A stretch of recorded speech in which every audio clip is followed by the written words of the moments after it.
Olá, eu sou Fernando Tunga, pastor da Igreja Presbiteriana do Brasil. Passar aqui para te revelar 5 regras importantíssimas que grandes estudiosos da Bíblia usam para interpretar e compreender a Bíblia de forma devida.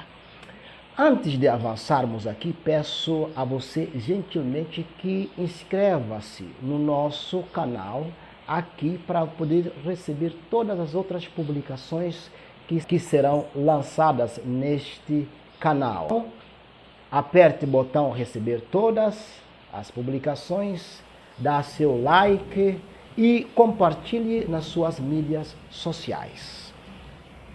Vamos lá no que importa. 5 regras para a interpretação da Bíblia. Veja, se você quiser interpretar a Bíblia de fato, de forma devida, você deve começar logo no início orando. Você deve orar porque na oração você fala com Deus. Deus é o autor da Bíblia, é quem inspirou todos os autores da Bíblia, capacitando-os para que eles venham escrever e registrar aquilo que Ele queria que registrassem. Portanto, Deus, Ele é o autor e fonte de toda a sabedoria e de conhecimento.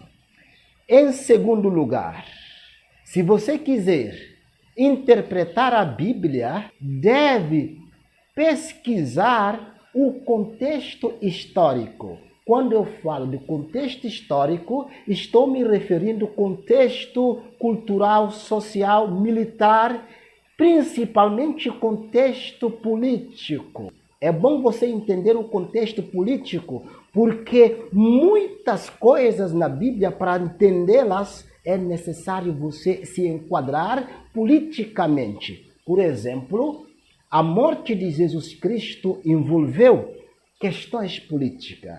Quando Jesus tornou-se famoso entre os líderes israelitas, então as autoridades judaicas, os fariseus, decidiram matá-lo. Isso tem a ver com a política, já que Jesus tornou-se muito famoso.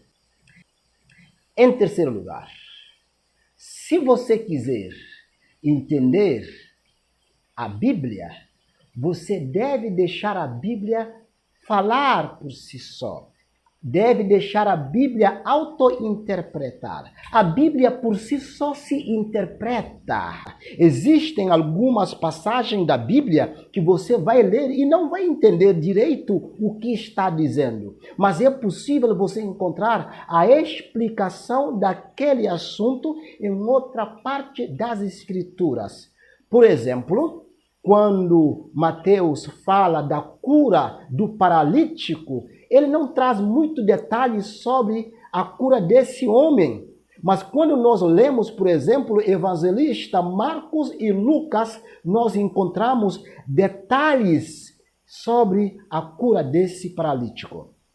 Mateus disse que ele foi levado junto a Jesus e Jesus o curou. Mas o Lucas e Marcos nos diz que quando foi levado para ser curado, encontrava naquele lugar muita gente, de forma que não poderiam ter acesso a Cristo, de maneira que deram algum jeito, encontrando um lugar para passar, e eles tinham que subir pelo telhado, fazendo um buraco exatamente no quarto onde Jesus estava. E nesse buraco eles desceram o paralítico e Jesus o curou. Então, quando você deixa a Bíblia falar por si só, você consegue alcançar uma interpretação genuína. E esse tipo de comparação, os reformadores do século XVI chamam de analogia fidei. Quer dizer, você está fazendo uma analogia fidedigna, uma análise correta,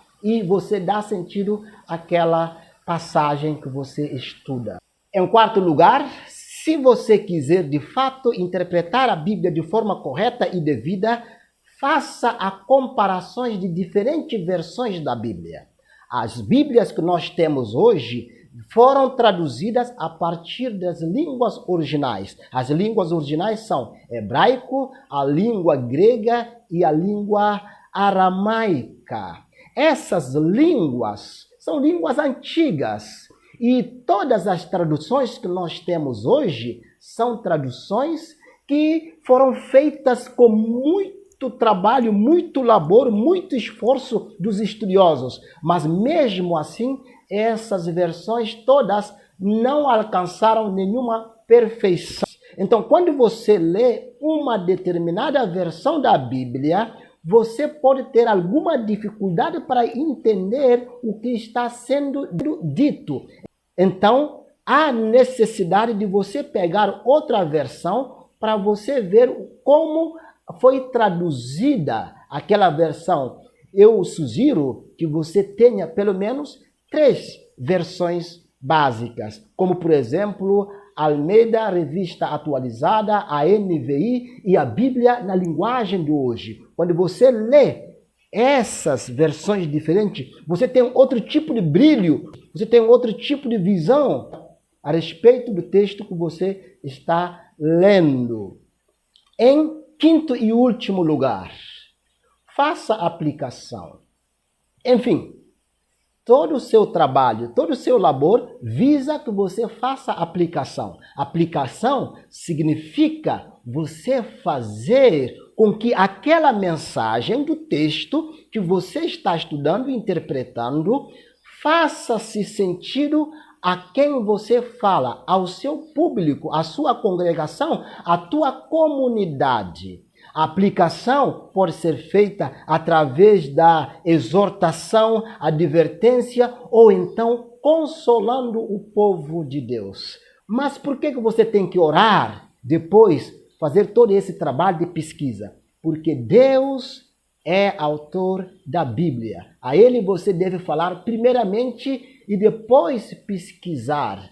Porque a Bíblia também tem contextos humanos envolvidos. É por isso que os reformadores chamam a Bíblia de livro divino humano. Ou seja, Deus falou usando os homens, divino humano.